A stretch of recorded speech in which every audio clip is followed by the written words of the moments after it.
সহারপুর নামে একটি ছোট্ট শহর ছিল, যেখানে ফজরের আজানের সঙ্গে সঙ্গে মানুষ তাদের দৈনন্দিন জীবন শুরু করত। গলিতে সবজিওয়ালাদের ডাক, মসজিদ থেকে ভেসে আসা কোরআন তিলাওয়াতের সুর এবং চায়ের দোকানে আড্ডার পরিবেশ ছিল এই শহরের গর্ব। এই শহরেই থাকত হাসান।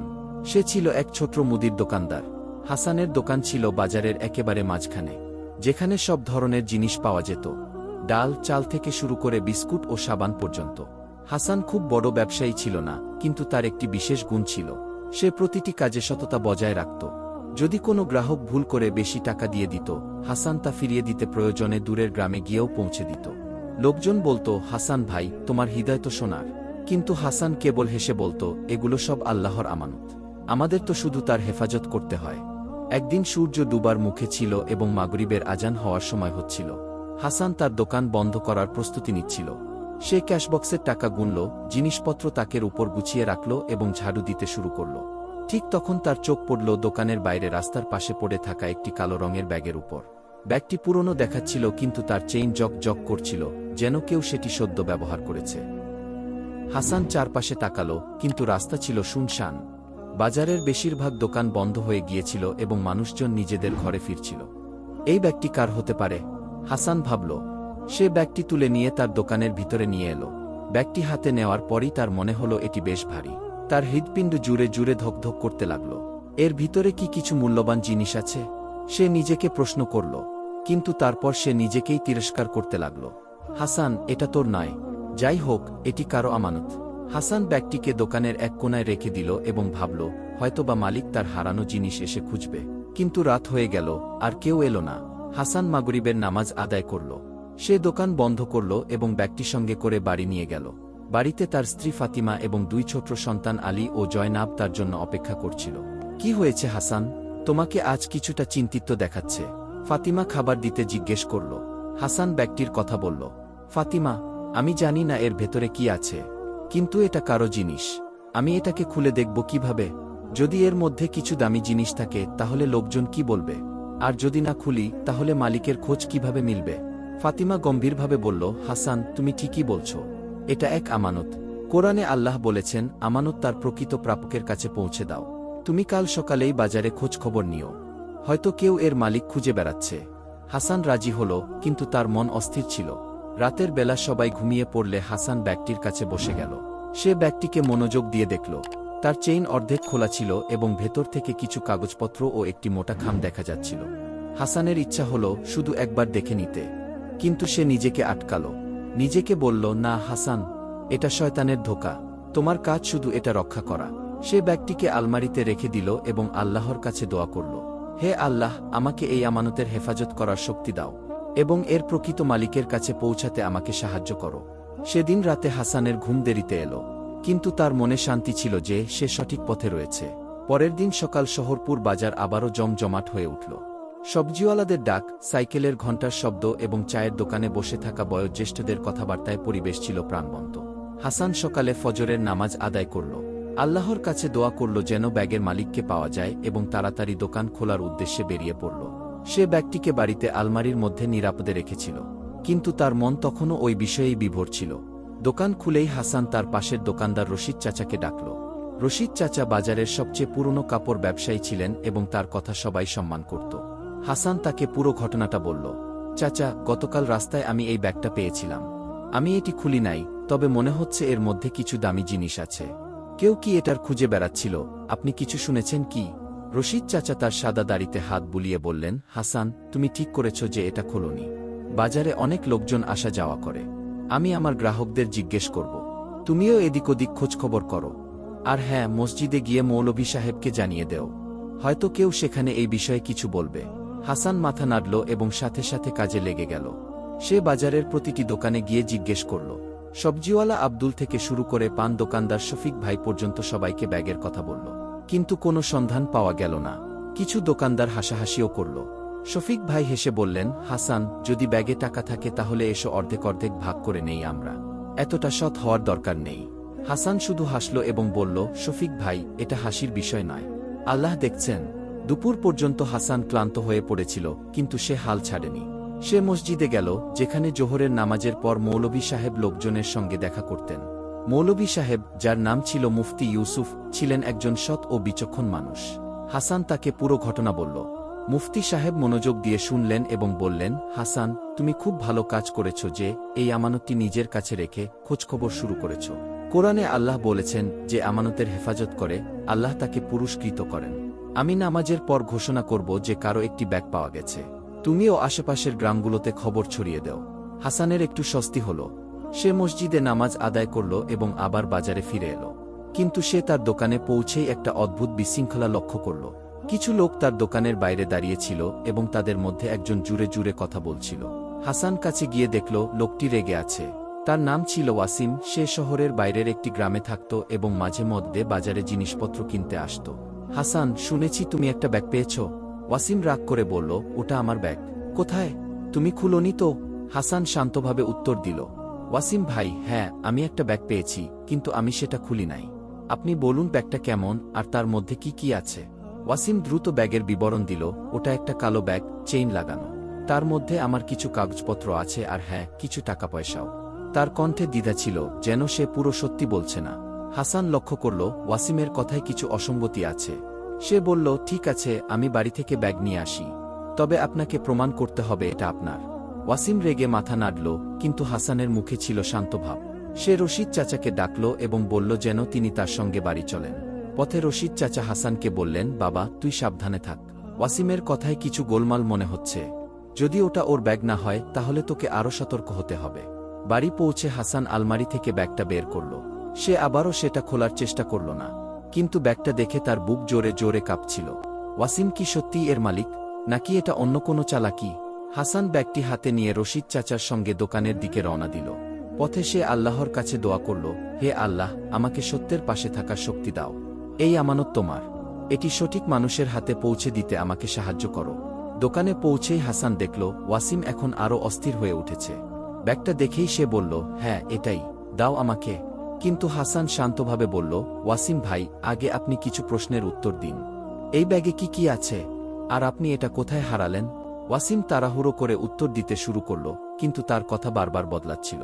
কখনো সে বলছে ব্যাগে শুধু কাগজপত্র আছে, আবার কখনো বলছে কিছু টাকা পয়সাও আছে। হাসান ও রশিদ চাচা একে অপরের দিকে তাকালো।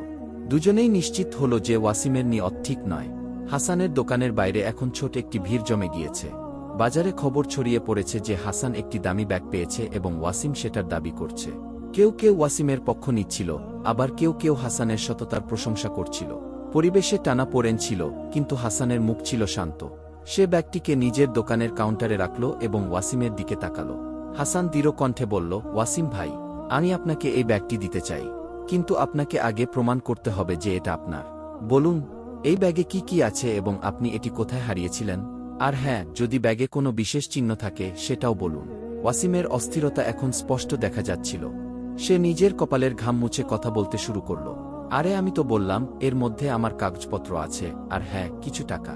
আমি এটা গতকাল বাজারেই হারিয়েছিলাম, সম্ভবত তোমার দোকানের কাছেই। তার কণ্ঠে ছিল হতাশা এবং সে বারবার এদিক ওদিক তাকাচ্ছিল। রশিদ চাচা, যিনি এতক্ষণ চুপচাপ সব শুনছিলেন, সামনে এসে বললেন, ওয়াসিম, তুমি তো বলেছিলে যে তুমি দোকানের বাইরে ব্যাগ হারিয়েছিলে। তাহলে এখন এই বাজারের কথা কোথা থেকে এলো? আর কি কাগজপত্র? কোনো জমির দলিল নাকি অন্য কিছু? একটু স্পষ্ট করে বলো। ওয়াসিম একটু অস্বস্তিতে পড়ল। হ্যাঁ, ওটা জমির কাগজই, আর কিছু না। শুধু আমার ব্যাগটা ফেরত দাও, সে জোর দিয়ে বলল। কিন্তু হাসান লক্ষ্য করল যে ওয়াসিমের কথা বারবার বদলাচ্ছে। সে ব্যাগের দিকে ইশারা করে বলল, ঠিক আছে, একটা শেষ প্রশ্ন। এই ব্যাগে কোনো বিশেষ চিহ্ন আছে? কিছু এমন যা শুধু মালিক জানবে? ওয়াসিম ইতস্তত করে বলল, হ্যাঁ, ব্যাগের পেছনে একটা ছোট্ট কাঠচিহ্ন আছে। হাসান ব্যাগটা উল্টে দেখল। ব্যাগটা পুরনো ছিল ঠিকই, কিন্তু তাতে কোনো কাঠচিহ্ন ছিল না। হাসান রশিদ চাচার দিকে তাকালো এবং দুজনের চোখেই একটাই প্রশ্ন ছিল, ওয়াসিম মিথ্যে বলছে? হাসান গভীর শ্বাস নিয়ে বলল, ওয়াসিম ভাই, আমাকে ক্ষমা করো, কিন্তু তোমার কথায় মনে হয় না যে এটা তোমার ব্যাগ। আমি এটা এখন দিতে পারি না। যদি এটা সত্যিই তোমার হয়, তবে তুমি মসজিদে মৌলভী সাহেবের সামনে তোমার কথা বলো, তিনি সিদ্ধান্ত নেবেন। ওয়াসিম রেগে আগুন হয়ে গেল। তুই আমাকে চোর ভাবছিস? আমি এখনই থানায় যাব, সে হুমকি দিল। কিন্তু হাসান শান্তভাবে উত্তর দিল, ওয়াসিম ভাই, থানায় যাওয়ার দরকার নেই। আমি শুধু চাই এই আমানতটা যেন তার আসল মালিকের কাছে পৌঁছায়। যদি তুমি ঠিক হও তবে মৌলভী সাহেবের সামনে প্রমাণ দাও। ভিড়ের মধ্যে কেউ ওয়াসিমকে বোঝাতে লাগল, আবার কেউ হাসানের সে প্রশংসা করছিল। ওয়াসিম রেগে আর কিছু বলল না, কিন্তু শেষমেশ সে চলে গেল। হাসান ব্যাগটা আবার নিজের দোকানের তাকের মধ্যে রেখে দিল, আর রশিদ চাচাকে বলল, চাচা, আমার মনে হয় এই ব্যাগটা অন্য কারোর, কিন্তু এখন বাজারে খবর ছড়িয়ে গেছে, কে জানে আবার কেউ খারাপ উদ্দেশ্যে দাবি না করে বসে। রশিদ চাচা হাসানের কাঁধে হাত রেখে বললেন, বেটা, তুমি যা করেছ সেটা একজন সত্যিকারের মুসলমানের পরিচয়। আল্লাহ তোমার উপর এই দায়িত্ব দিয়েছেন এবং তিনিই তোমাকে পথও দেখাবেন। এখন তুমি মসজিদে মৌলভী সাহেবের সঙ্গে দেখা করো এবং এই ব্যাগটা তার জিম্মায় দিয়ে দাও, তিনি এটা নিরাপদে রাখবেন। হাসান সম্মতি জানালো, কিন্তু তার মন তখনও অস্থির ছিল। সে ভাবছিল, যদি ব্যাগের আসল মালিক না মেলে তাহলে কি হবে, আর যদি ব্যাগে সত্যিই কোনো মূল্যবান জিনিস থাকে তাহলে কি সে এই দায়িত্ব ঠিকভাবে পালন করতে পারবে। সে সিদ্ধান্ত নিল যে ব্যাগটা মসজিদে জমা দেবে, কিন্তু তার আগে সে একবার বাড়ি গিয়ে ফাতিমার সঙ্গে পরামর্শ করবে। বাড়ি পৌঁছেই হাসান ফাতিমাকে সব কথা বলল। ফাতিমা মনোযোগ দিয়ে শুনল এবং বলল, হাসান, তুমি সঠিক পথে আছো। এই ব্যাগটা তোমার জন্য একটা পরীক্ষা। তুমি ওয়াসিমের খারাপ উদ্দেশ্য ধরে ফেলেছ, কিন্তু এখন আরও সাবধান থাকতে হবে। বাজারে খবর ছড়িয়ে পড়েছে, হতে পারে কেউ আবার এর সুযোগ নেওয়ার চেষ্টা করবে। আমার মনে হয় তুমি ব্যাগটা মসজিদে জমা দেওয়ার আগে একবার মৌলভী সাহেবকে বাড়িতে ডাকো, তার সামনে ব্যাগটা খুলে দেখো এতে কি আছে। যদি কোনো দামি জিনিস থাকে তাহলে তার একটা তালিকা তৈরি করো, যাতে পরে কেউ মিথ্যে অভিযোগ না করে। হাসান ফাতিমার পরামর্শটি পছন্দ করল। সে তৎক্ষণাৎ মসজিদে খবর পাঠালো যে মৌলভী সাহেব সন্ধ্যায় তার বাড়িতে আসবেন। সেদিন হাসান তার দোকান তাড়াতাড়ি বন্ধ করে বাড়ি ফিরে এলো। সন্ধ্যায় মাগরিবের নামাজের পর মৌলভী সাহেব অর্থাৎ মুফতি ইউসুফ হাসানের বাড়িতে পৌঁছালেন। তার সঙ্গে রশিদ চাচাও ছিলেন। হাসান আলমারি থেকে ব্যাগটি বের করে মুফতি সাহেবের সামনে রাখল। হাসান বলল, মৌলভী সাহেব, আমি এই ব্যাগটি আপনার জিম্মায় দিতে চাই, কিন্তু ফাতিমা পরামর্শ দিয়েছে যে আমাদের আগে এর ভেতরটা দেখে নেওয়া উচিত, যাতে পরে কোনো ভুল বোঝাবুঝি না হয়। মুফতি সাহেব মাথা নাড়লেন এবং বললেন, হাসান, তুমি খুবই বুদ্ধিমানের কাজ করেছ। আমানতের হেফাজতে স্বচ্ছতা অত্যন্ত জরুরি। আমরা সবার সামনে এই ব্যাগ খুলব এবং যেসব কিছু এতে থাকবে তার একটি তালিকা তৈরি করব। হাসান ব্যাগের জিপ খুলল। সবার চোখ ব্যাগের উপর ছিল। ভেতরে কিছু কাগজপত্র, একটি পুরনো পার্স এবং একটি মোটা খাম ছিল। হাসান খাম খুলল এবং ভেতর থেকে নোটের বান্ডিল বের হল। এত টাকা দেখে সবার মুখে বিস্ময় ছেয়ে গেল। মুফতি সাহেব গণনা শুরু করলেন। টাকা বেশি ছিল। এর পাশাপাশি কাগজপত্রের মধ্যে একটি জমির দলিল এবং কিছু পুরনো চিঠি ছিল। এগুলো কারো জীবনের সঞ্চয় হতে পারে। ফাতিমা ধীরে ধীরে বলল। মুফতি সাহেব গম্ভীরভাবে বললেন, হাসান, এই আমানত খুব বড় দায়িত্ব। এখন তোমার দায়িত্ব আরও বেড়ে গেল। আমাদের এর আসল মালিককে খুঁজে বের করতে হবে এবং ততদিন পর্যন্ত এটি মসজিদে নিরাপদে রাখা হবে। হাসানের বুক জোরে জোরে ধকধক করছিল। এত বড় অঙ্কের টাকা দেখে তার মনে এক মুহূর্তের জন্য খেয়াল এলো, যদি সে এটা রেখে দিত তবে তার জীবন পাল্টে যেতে পারত। কিন্তু সঙ্গে সঙ্গে সে তার মন থেকে সেই লোভের চিন্তাটা বের করে দিল। সে আল্লাহর কাছে দোয়া করল, হে আল্লাহ, আমাকে লোভ থেকে বাঁচাও এবং এই আমানতকে তার প্রকৃত মালিকের কাছে পৌঁছে দেওয়ার শক্তি দাও। হাসানের বাড়িতে নিস্তব্ধতা বিরাজ করছিল। মুফতি ইউসুফ, রশিদ চাচা এবং ফাতিমা ব্যাগের সামনে বসেছিলেন, এবং সবার মুখে একটাই প্রশ্ন ছিল, এত বড় অঙ্কের টাকা আর জমির দলিলের মালিক কে হতে পারে? হাসানের মন এখনও অস্থির ছিল, কিন্তু মুফতি সাহেবের উপস্থিতি তাকে শান্তি দিচ্ছিল। ব্যাগে পাওয়া টাকা এবং কাগজপত্র গুনে একটি কাগজে লিখে রাখা হয়েছিল। মুফতি সাহেব বললেন, হাসান, এই আমানত এখন মসজিদে রাখা হবে। আমি আগামীকাল জুমার নামাজের পর পুরো শহরে ঘোষণা দেব। হয়তো কেউ এর প্রকৃত মালিক হিসেবে আসবে। হাসান মাথা নাড়ল, কিন্তু তার চোখ ব্যাগে থাকা পুরনো চিঠিগুলোর দিকে ছিল। চিঠিগুলো ভাঁজ করা ছিল, যেন কেউ সেগুলো বারবার পড়েছে। সে মুফতি সাহেবের কাছে অনুমতি চাইল। মৌলভী সাহেব, আমি কি এই চিঠিগুলো পড়তে পারি? হয়তো এগুলোতে ব্যাগের মালিক সম্পর্কে কিছু সূত্র পাওয়া যাবে। মুফতি সাহেব চিন্তা করে বললেন, হাসান, যদি চিঠিগুলো থেকে মালিকের খোঁজ পাওয়া যায় তাহলে পড়া ঠিক হবে, কিন্তু এগুলো শুধু সূত্র জানার জন্য পড়ো। কারো ব্যক্তিগত বিষয় যেন ফাঁস না হয়। হাসান সম্মতি নিল এবং একটি চিঠি সতর্কভাবে খুলল। চিঠির কালি কিছুটা ঝাপসা হয়ে গিয়েছিল, কিন্তু লেখা পরিষ্কার ছিল। সে পড়তে শুরু করল। চিঠিটি একটি মহিলার লেখা ছিল, যিনি তার ভাইকে সম্বোধন করছিলেন। তাতে লেখা ছিল, ইয়াসির ভাইজান, আসসালামু আলাইকুম। আমি তোমাকে এই চিঠি সেই আশায় লিখছি যে তুমি ভালো আছো। মায়ের শরীর এখন ঠিক থাকে না।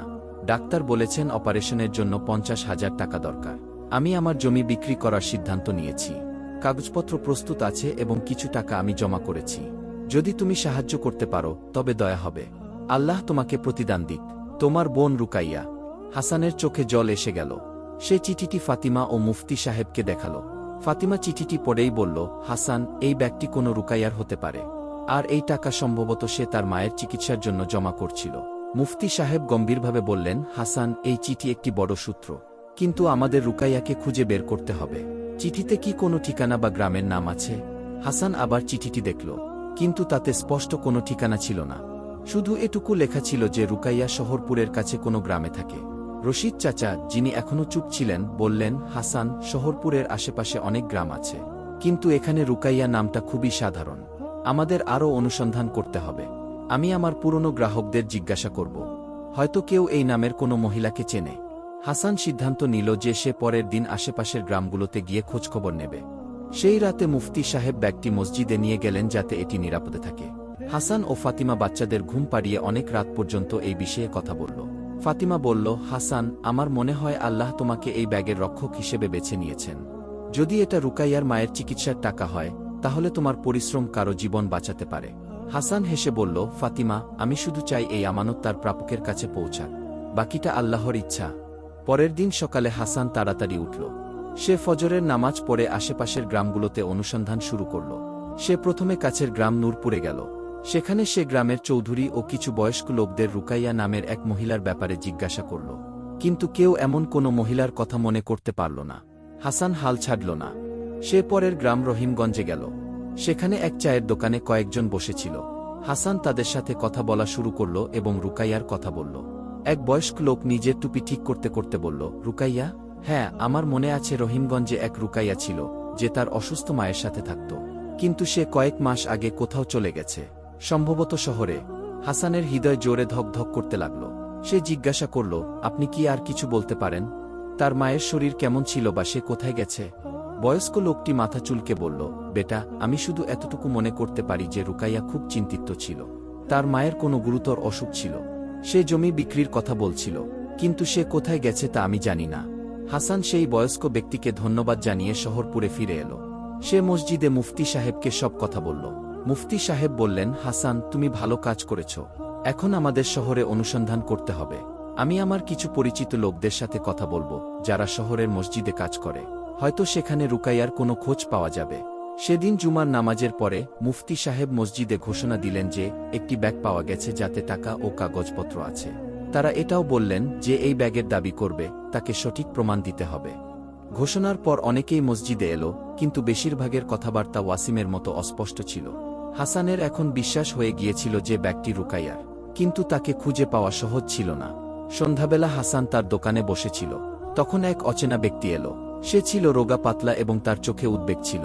সে হাসানকে বলল, শুনেছি তুমি একটা ব্যাগ পেয়েছ, ওটা আমার। হাসান শান্তভাবে জিজ্ঞাসা করল, আপনার নাম কি আর ব্যাগে কি আছে? সেই ব্যক্তি বলল, আমার নাম ইয়াসির, ব্যাগে আমার কিছু কাগজপত্র আর টাকা আছে। হাসান মনোযোগ দিয়ে তাকালো। ইয়াসিরের কথায় কিছুটা সত্যতা অনুভব হচ্ছিল, কিন্তু হাসান এখন আর কাউকে সহজে বিশ্বাস করতে চায় না। সে বলল, ইয়াসির ভাই, আপনাকে মসজিদে মাওলানা সাহেবের সঙ্গে দেখা করতে হবে, ব্যাগটা উনার কাছেই আছে। ইয়াসির মাথা নাড়ল, কিন্তু যাওয়ার আগে এমন কিছু বলল যা হাসানের মন ছুঁয়ে গেল। হাসান, যদি ব্যাগটা আমার হয়, তাহলে তার ভেতরে একটা চিঠি থাকবে, আমার বোন রুকাইয়ার লেখা। হাসানের চোখ বিস্ময়ে বড় হয়ে গেল। ইয়াসির কি সেই ভাই যাকে রুকাইয়া চিঠি লিখেছিল? হাসানের দোকানে ইয়াসিরের আগমন ছিল যেন এক চমক। যখন ইয়াসির রুকাইয়ার চিঠির কথা বলল, হাসানের হৃদয় জোরে ধক ধক করতে লাগল। হাসান নিজের অস্থিরতা নিয়ন্ত্রণে রেখে শান্তভাবে বলল, ইয়াসির ভাই, আপনি মসজিদে মাওলানা সাহেবের সঙ্গে দেখা করুন। ব্যাগটা উনার কাছেই আছে আর উনি ঠিক করবেন কে এর মালিক। কিন্তু আগে আমাকে বলুন, আপনি রুকাইয়াকে কিভাবে চেনেন? ইয়াসিরের চোখে জল এসে গেল। সে গভীর নিঃশ্বাস নিয়ে বলল, রুকাইয়া আমার ছোট বোন। আমরা শহরপুরের কাছে রহিমগঞ্জ গ্রামে থাকতাম। কয়েক মাস আগে আমাদের মায়ের শরীর খুব খারাপ হয়ে গেল। ডাক্তাররা বললেন অপারেশনের জন্য 50,000 টাকা লাগবে। রুকাইয়া তার জমি বিক্রি করার সিদ্ধান্ত নিল এবং কিছু টাকা জমা করল। সে আমাকে চিঠি লিখে সাহায্য চাইল, কিন্তু তখন আমি শহরে ছিলাম এবং আমার কাছে এত টাকা ছিল না। হাসান মন দিয়ে শুনল। ইয়াসিরের কথায় সত্যতার আভাস ছিল, কিন্তু সে তখনও সতর্ক ছিল। সে জিজ্ঞেস করল, তাহলে ব্যাগ কিভাবে হারালো এবং রুকাইয়া এখন কোথায়? ইয়াসির মাথা নিচু করে বলল, রুকাইয়া ব্যাগ নিয়ে শহরে গিয়েছিল যাতে জমির কাগজপত্র বিক্রির জন্য উকিলের সঙ্গে দেখা করতে পারে, কিন্তু পথে তার ব্যাগ হারিয়ে যায়। সে খুব চিন্তিত হয়ে পড়ে। সে আমাকে জানায় এবং আমি সঙ্গে সঙ্গে শহরপুরে চলে আসি। আমরা বাজারে অনেক খুঁজেছি, কিন্তু ব্যাগ পাওয়া যায়নি। এখন রুকাইয়া শহরে তার মায়ের সঙ্গে একটি ছোট ভাড়ার বাড়িতে থাকছে। মায়ের অবস্থা আরও খারাপ হচ্ছে এবং আমাদের আর কোনো উপায় অবশিষ্ট নেই। হাসানের মন গলে গেল। তার মনে পড়ে গেল রুকাইয়ার চিঠির সেই লাইনগুলো যেখানে সে তার মায়ের চিকিৎসার কথা লিখেছিল। সে ইয়াসিরকে বলল, ইয়াসির ভাই, আপনি আমার সঙ্গে মসজিদে চলুন। আমি চাই মাওলানা সাহেব আপনার কথা শুনুন। আপনার কথা যদি সত্য হয়ে থাকে তবে ইনশা আল্লাহ ব্যাগ আপনি ফিরে পাবেন। ইয়াসির সম্মতি দিল এবং দুজনেই মসজিদের দিকে রওনা হল। পথে হাসান ইয়াসিরকে আরও কিছু প্রশ্ন করল। সে জিজ্ঞেস করল, ব্যাগে আর কি কি ছিল? এমন কোনো বিশেষ চিহ্ন বা জিনিস যেটা শুধু আপনিই জানেন? ইয়াসির সঙ্গে সঙ্গে উত্তর দিল, ব্যাগে ছিল রুকাইয়ার চিঠি, জমির কাগজপত্র এবং 50,000 টাকার বেশি অর্থ। আর হ্যাঁ, ব্যাগের ভেতরে একটি ছোট লাল রুমাল ছিল যার উপর রুকাইয়া নিজের নাম এমব্রয়ডারি করেছিল। হাসানের মনে পড়ে গেল যে যখন ব্যাগ খোলা হয়েছিল তখন তাতে একটি লাল রুমাল ছিল। এখন তার মন প্রস্তুত ছিল বিশ্বাস করতে যে ইয়াসির সত্য বলছে, কিন্তু সে তাড়াহুড়ো করতে চায়নি। মসজিদে পৌঁছে দুজনে মুফতি ইউসুফের সঙ্গে দেখা করল। হাসান ইয়াসিরের সব কথা বলল এবং ইয়াসিরও নিজের গল্প পুনরায় বলল। মুফতি সাহেব মনোযোগ সহকারে শুনলেন এবং বললেন, ইয়াসির, তোমার কথায় সত্যতার আভাস আছে, কিন্তু আমাদের নিশ্চিত হতে হবে। ব্যাগটি এখানে মসজিদেই আছে। আমি এটি এখনই নিয়ে আসছি এবং তোমাকে কিছু প্রশ্নের উত্তর দিতে হবে। মুফতি সাহেব ব্যাগ নিয়ে এলেন এবং ইয়াসিরকে জিজ্ঞেস করলেন, বলো ব্যাগে কি কি আছে? আর এমন কিছু যেটা শুধু মালিকই জানে। ইয়াসির একই কথা পুনরাবৃত্তি করল, চিঠি, কাগজপত্র, টাকা এবং লাল রুমাল। মুফতি সাহেব ব্যাগ খুললেন এবং রুমালটি বের করলেন। তাতে এমব্রয়ডারি করা ছিল রুকাইয়া নামটি।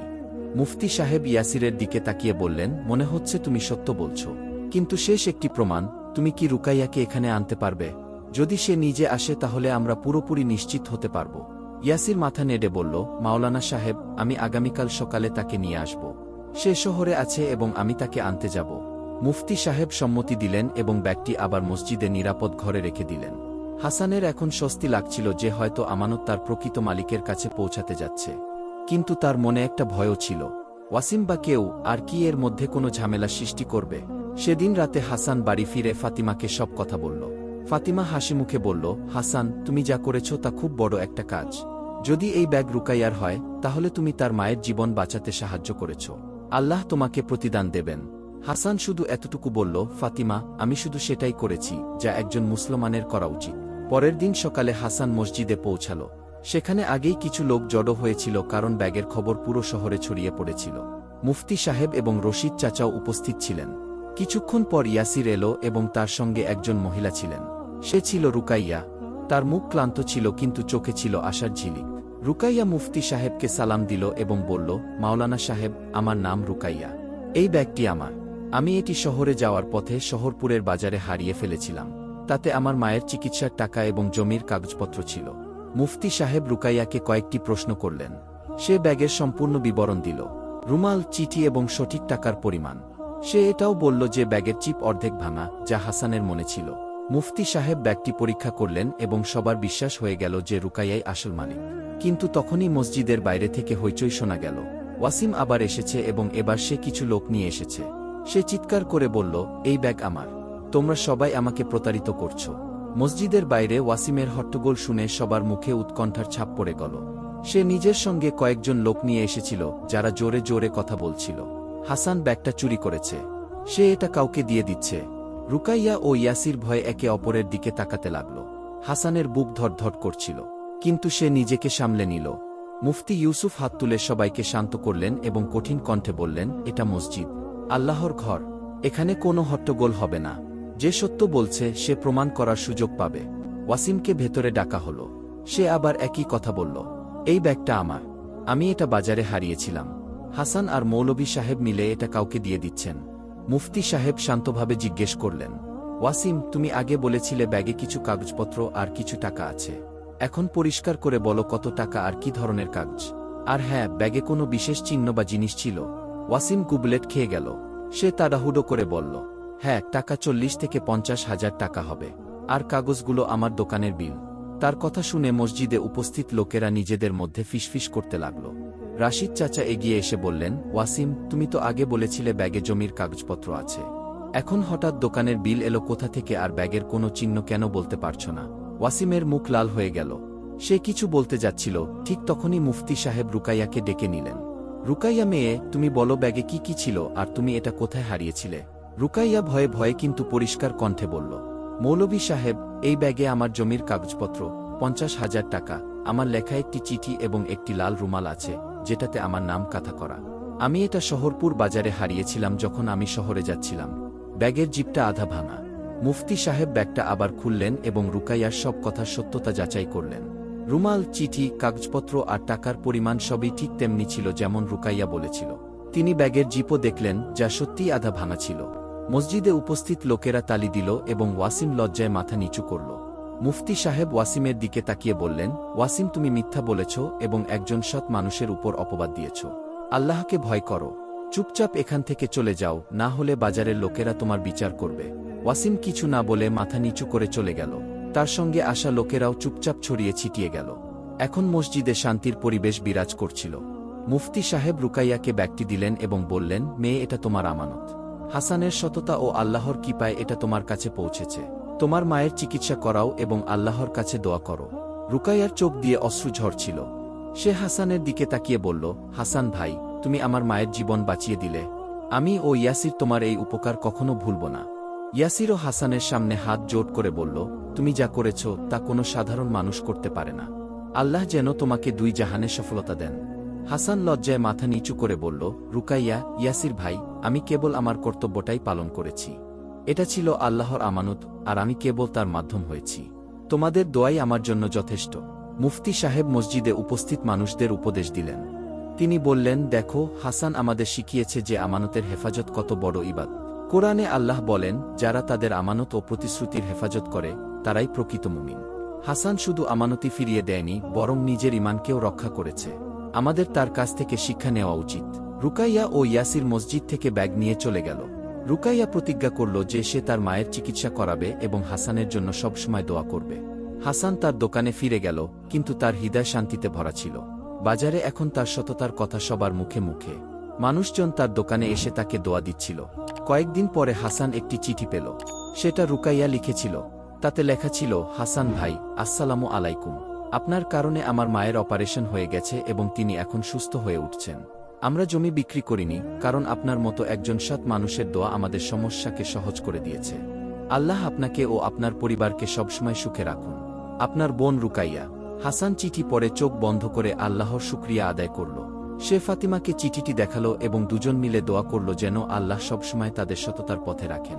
হাসানের ছোট্ট দোকানটি এখন আর কেবল মুদির দোকান ছিল না, সেটা সততা ও সৎকর্মের এক নিদর্শন হয়ে উঠেছে।